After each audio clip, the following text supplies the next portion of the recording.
আজকের গল্প দায়িত্ব, কলমে পাপিয়া সামন্ত। ৮৪ বছরের বৃদ্ধা যোগমায়া দেবীর সম্প্রতি হার্টের অসুখ ধরা পড়েছে। ডাক্তারবাবু বলেছেন অসুখটা অনেক দিনের। উনি এতদিন অবহেলা করেছেন, তাই এখন আর কিছু করার নেই। এই বয়সে অপারেশন করার ঝুঁকি নেওয়া যাবে না, তাই ওনাকে সাবধানে থাকতে হবে, নিয়ম করে ওষুধ খেতে হবে, কোনো কারণে উত্তেজিত হওয়া চলবে না। এ ব্যাপারে পরিবারের লোকেদের কর্তব্য যতটা সম্ভব ওনার মানসিক শান্তির দিকটা খেয়াল রাখা। যোগমায়া দেবীর পরিবার এককালে বেশ বড় ছিল। 2 মেয়ে 2 ছেলে আর ওনার স্বামী স্ত্রী ছাড়া বৃদ্ধা শ্বশুর শাশুড়ি। কালের নিয়মে এক এক করে শ্বশুর শাশুড়ি বিদায় নিয়েছেন। সরকারি চাকুরে স্বামীও অবসরের 7 বছরের মধ্যেই পৃথিবীর মায়া ত্যাগ করেছেন। ছোট মেয়ে আর বড় ছেলে স্বামী বেঁচে থাকতেই ক্যান্সারে আক্রান্ত হয়ে চলে গেছে।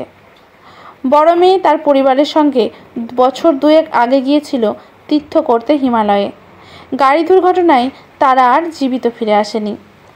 একসঙ্গে এতগুলো মৃত্যু যোগমায়ার মানসিক স্থিতি টলিয়ে দিয়েছে। আজকাল আর কাউকে সহ্য করতে পারেন না। ছোট ছেলে রতন আর বৌমা বনানীকে মাঝে মাঝে অকথ্য ভাষায় গালিগালাজ করেন, আবার পরক্ষণেই কেঁদে ভাসিয়ে দেন। ওনার এই শরীরের অবস্থায় এসব করা যে একেবারেই উচিত নয় তা বোঝালেও বোঝেন না। সারাদিন বিছানা আঁকড়ে পড়ে থাকলেও যোগমায়া টের পান রতনের সংসারে অভাব দিন দিন বাড়ছে। রতনের বাবা খুব ছোট বয়স থেকে সংগ্রাম করে বড় হয়েছিলেন। ওপার বাংলা থেকে এদেশে এসে বনগাঁ অঞ্চলে ছোট একটা বাড়ি বানিয়েছিলেন। সব ছেলে মেয়েকেই অন্তত মাধ্যমিক পাশ করিয়েছিলেন। বড় ছেলে গ্র্যাজুয়েট হয়ে কলকাতায় একটা ভালো কোম্পানিতে চাকরি করত। মেয়েদের বিয়ে দিতে ধার দেনা হয়েছিল, সেসব মিটিয়ে সবে একটু সামলে উঠেছিলেন। সেই সময়ে বড় ছেলের ক্যান্সার ধরা পড়ে। তার কিছুদিনের মধ্যেই ছোট মেয়েরও হলো ওই রোগ। চিকিৎসার খরচ সামলাতে পারেননি রতনের বাবা। বাধ্য হয়ে বাড়ি বিক্রি করে সবাই মিলে বড় ছেলের কলকাতায় ভাড়া করা বাসায় উঠেছিলেন। এত করে ওদের বাঁচাতে পারেননি। এখন আবার পুরনো জায়গায় ফিরে এসে রতনকে পরিবার নিয়ে ভাড়া বাড়িতে থাকতে হয়। 2 মেয়ের লেখাপড়ার খরচ। আগে রতন বাড়ি থেকে অনেক দূরে একটা জুট মিলে কাজ করত। 10 বছর হতে চলল জুট মিল বন্ধ। বাধ্য হয়ে এখন রতন অটো রিক্সা চালায়। যোগমায়া তার পেনশনের সব টাকা রতনের হাতে তুলে দেয়। তবু মনে হয় যোগমায়ার কপালে ভগবান সন্তান সুখ লেখেননি। মায়ের কাছে ছেলে লুকালেও যোগমায়া বুঝতে পারেন রতন অসৎ সঙ্গে মিশে। আজকাল মাঝে মাঝেই রাতে বাড়ি আসে না। ভগবানের ওপর ভক্তি বিশ্বাস যোগমায়ার অনেক দিন আগেই উঠে গেছে। এখন রোজ তাদের গালমন্দ না করে জল স্পর্শ করেন না। রতন 2 মাস হলো নিখোঁজ। শাশুড়ির শরীরের কথা ভেবে বনানী পারতপক্ষে তার কাছে আসতে চায় না। মেয়েদের দিয়েই খাবার পাঠায়। কিন্তু পরের দিন বড় মেয়ে মৌয়ের পরীক্ষা আর ছোট ছেলে ঘুমিয়ে পড়েছে বলে সেদিন রাতে বনানী খুব সন্তর্পণে খাবারের থালা শাশুড়ির বিছানার সামনে টেবিলের ওপর রেখে চলে যাচ্ছিল। যোগমায়া দেওয়ালের দিকে ফিরে শুয়েছিলেন। তবু বৌমার আগমন ঠিক টের পেয়ে যান।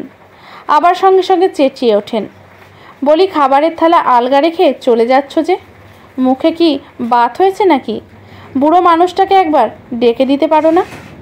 বনানী বাধ্য হয়ে বলে ওঠে, উঠে খেয়ে নাও, আমি তোমার জন্য জল নিয়ে আসছি। এক কথায় যোগমায়া আরও তিরিক্ষি মেজাজে বলেন, এনেছো তো 2 শুকনো রুটি আর কুমড়োর ঘ্যাঁট। একই জিনিস রোজ খেয়ে খেয়ে জিভ পচে গেল। ঢাকা দিয়ে রেখে যাও, খিদে পেলে খাবো, না হলে সকালে ফেলে দিও। মাস গেলে গুচ্ছের টাকা পেনশন পাচ্ছি, সবটাই তো নিজেদের পেটে ঢোকাচ্ছ। আমি কি কিছুই বুঝি না ভেবেছ?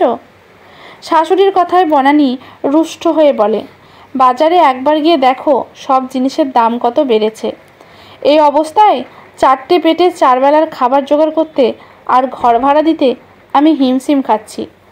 তার উপর তোমার ওষুধ, মেয়েদের পড়ার খরচ তো আছেই। তোমার ছেলে তো আমাদের ফেলে পালালো, আমার হয়েছে যত জ্বালা। মুখরা যোগমায়াও থেমে থাকার পাত্রী নন। বৌমাকে আঘাত দিয়ে বলেন, আমার ছেলে তো তোর ব্যবহারেই বাড়ি ছেড়ে গেছে। একে তো তোর ওই রূপের বাহার, অন্ধকারে দেখলে লোকে ভিমডি খাবে, তার ওপর পুরুষ মানুষের পেছনে সবসময় খিচখিচ করলে পালাবে না তো কি করবে? দূর হয়ে যা আমার চোখের সামনে থেকে। যোগমায়া উত্তেজনায় হাঁপাতে থাকেন। বনানী চোখের জল সামলে ছুটে নিজের ঘরে চলে আসে। বিছানায় পড়ে অনেকক্ষণ কেঁদে ভাসায়। মাকে ওইভাবে কাঁদতে দেখে বড় মেয়ে মৌ সান্ত্বনা দিয়ে বলে, চলো না মা, আমরা এখান থেকে অন্য কোথায় চলে যাই। ঠাকুমার টাকা আমাদের দরকার নেই। ঠাকুমার দেখাশোনার জন্য এখন তুমি দুটো বাড়িতে রান্নার কাজ করো, তখন না হয় আরও দুটো বাড়িতে রান্না করবে। আমিও তোমার সঙ্গে কাজ ধরবো, দেখবে আমাদের ঠিক চলে যাবে। ঠাকুমা থাকুক এখানে, পেনশনের টাকায় কাজের লোক রেখে দেবে ঠাকুমা। বনানী মেয়ের কথায় রেগে গিয়ে বলে, খবরদার, পড়াশোনা না করে লোকের বাড়ি কাজ করবে এ কথা স্বপ্নেও ভাববে না। লেখাপড়া না করলে আমার মতো দশা হবে। যত কষ্টই হোক তোমাদের নিজের পায়ে দাঁড়াতে হবে। ঠাকুমা যেমনই হন, উনি আমাদের গুরুজন। উনি বেঁচে আছেন, তাই সংসারটা কোনো মতে চলছে। যাও পড়তে বসো, পরীক্ষার রেজাল্ট যেন খারাপ না হয়। মায়ের বকুনি খেয়ে মেয়ে আবার পড়তে বসে। বনানীর মাঝে মাঝে ডাক ছেড়ে কাঁদতে ইচ্ছে করে খুব। পাথরের মতো নিরেট এই বুকে কত যে কান্না জমে আছে তা কেউ জানে না। রতন চলে গেছে মাস দুয়েক হলো। 2 মাস আগে মাঝরাতে দরজায় মৃদু টোকা শুনে বনানীর দরজা খুলেছিল। রতনের নির্দেশ ছিল, ও যে কাজ করে সে কাজে পদে পদে বিপদ, তাই ওর কোনো খবর দেওয়ার থাকলে কেউ না কেউ এসে দরজায় আস্তে আস্তে 3 বার টোকা দেবে। বনানী যেন সজাগ থাকে। সেদিন বনানী দরজা খুলে দেখে রতনের বন্ধু আকিব দাঁড়িয়ে। সন্তর্পণে আকিব ঘরে ঢুকে নিচু গলায় বলে, খারাপ খবর আছে বৌদি। কাল রাতে বর্ডার পেরোতে গিয়ে পুলিশের গুলিতে রতনদা মারা গেছে। খবরটা শুনে বনানী মাথা ঘুরে পড়ে যাচ্ছিল। আকিব তাকে ধরে ফেলে।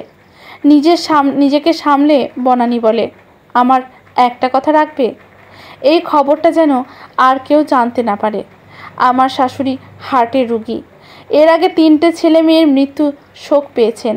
এই খবরটা পেলে হয়তো উনি বাঁচবেন না। আকিব বলে, তুমি চিন্তা করো না, আমি কাউকে বলবো না, দলের সবাইকে বারণ করে দেব। তবে তোমাকে একবার থানার মর্গে গিয়ে রতনদার বডিটার সৎকারের ব্যবস্থা করতে হবে। আমিও তোমার সঙ্গে থাকব। কথাগুলো বলে আকিব রাতের অন্ধকারে মিলিয়ে গেল। বাকি রাতটা জানালার কাছে বসিয়ে মুখে কাপড় গুজে কেঁদে কেঁদে কাটিয়ে দেয় বনানী। ভালো উপার্জনের লোভে কবে যে রতন চোরাই মালপত্র নিয়ে বর্ডারের ওপরে যেতে শুরু করেছে বনানী জানত না। অটো চালাতে গিয়ে নেশা করা শুরু করে, তারপর এই অন্ধকার জগতে পা রাখে। একদিন নেশার ঘরে বনানীকে বলে ফেলেছিল তার রাতের ডিউটির আসল কাহিনী। মানুষ বড় স্বার্থপর, তাই বোধহয় রতনের মৃত্যুর খবর পেয়ে তার প্রথমেই মনে হয়েছে মেয়ে দুটোকে নিয়ে সে কি করে বাঁচবে। শাশুড়ির পেনশনের টাকাগুলো হাতছাড়া হবার ভয়ে যোগমায়াকে ছেলের মৃত্যুর খবর দেয়নি বনানী। মানুষটা কোনো রকমে বেঁচে আছে, রোজ ছেলের পথ চেয়ে বসে থাকে। এই অবস্থায় রতনের মৃত্যুর খবর তার দুর্বল হৃদয়ে যে নিতে পারবে তার গ্যারেন্টি কি? তার চেয়ে মনে মনে ঠাকুরের কাছে ক্ষমা চেয়ে নিয়ে বনানী সধবা থাকার অভিনয় করে, কিন্তু শেষ রক্ষা বোধহয় হবে না। সেদিন সকালে কাজে বেরোবার সময় বনানী দেখে যোগমায়া ভালো কাপড় পরে কোথাও যাবার জন্য তৈরি হচ্ছে। বনানী জিজ্ঞেস করতে যোগমায়া বলেন, ছেলের খোঁজে থানায় যাচ্ছি। তুমি তো বলেছিলে রতনের নিখোঁজের খবরটা থানায় জানিয়েছ। প্রায় 3 মাস হতে চলল, পুলিশ কতদূর কি করলো জানতে হবে না? বনানী বলে, আমি রোজই খোঁজ নিচ্ছি থানায় ফোন করে। গত সপ্তাহে থানায় গিয়েছিলাম, ওরা বলেছে কোনো খবর থাকলে ফোন করে জানাবে। যোগমায়া আজ বনানীর বারণ শুনবে না, সে থানায় যাবেই। বাধ্য হয়ে বনানীও সঙ্গে চলল। রিকশায় উঠেই যোগমায়া চালককে বলল, থানায় চলো, তার আগে একবার নদীর ঘাটেও যাব। নদীর ঘাটে রিকশা থামাতে যোগমায়া নেমে বনানীকেও নামতে বললেন। বনানী শাশুড়ির পেছনে পেছনে ঘাটের কাছে পুরনো বটতলায় গিয়ে পৌঁছয়। সেখানে এক নাপিতকে দেখিয়ে যোগমায়া বলেন, এর কাছে নখ কেটে একটা ডুব দিয়ে এসে এই নতুন থানটা পরে আমায় উদ্ধার করো। বনানী ভীষণ অবাক হয়ে শাশুড়ির দিকে তাকিয়ে থাকে। চোখের জলে ভাসতে ভাসতে যোগমায়া বলেন, আর কতদিন লুকিয়ে রাখবি আমার কাছে? বিধবা হয়ে সদবার থাকার নাটক করে যাচ্ছিস? বলি, সংসারের মঙ্গল অমঙ্গল বলে একটা কিছু তো আছে নাকি? পরলৌকিক কাজগুলো না করলে আমার ছেলের আত্মা তো শান্তি পাবে না রে। সেদিন রাতে ওই ছেলেটা যখন রতনের খবরটা দেয়, তখন আমি দরজার আড়ালে দাঁড়িয়ে সব শুনেছি। শুধু দেখছিলাম তুই আর কতদিন এই লুকোচুরি খেলাটা চালিয়ে যাস। বনানী কান্নায় ভেঙে পড়ে, বলে, আমায় ক্ষমা করো মা, তুমি অসুস্থ বলে তোমার কাছে এত বড় খবরটা লুকিয়ে গেছি, পাছে তোমার কিছু হয়ে যায়। যোগমায়া চোখের জল মুছে বলেন, সবই বুঝতে পেরেছি। দীর্ঘায়ু হওয়া এক ধরনের অভিশাপ। এ জীবনে অনেক দুঃখ ভগবান আমায় দিয়েছেন। এখন তো আমার দায়িত্ব আরও বেড়ে গেল। নাতনি দুটোকে মানুষ করতে হবে। এখন কি আমার মরলে চলে? বনানী এতদিনের জমিয়ে রাখা কান্নাটাকে চেষ্টা করেও আর ধরে রাখতে পারে না।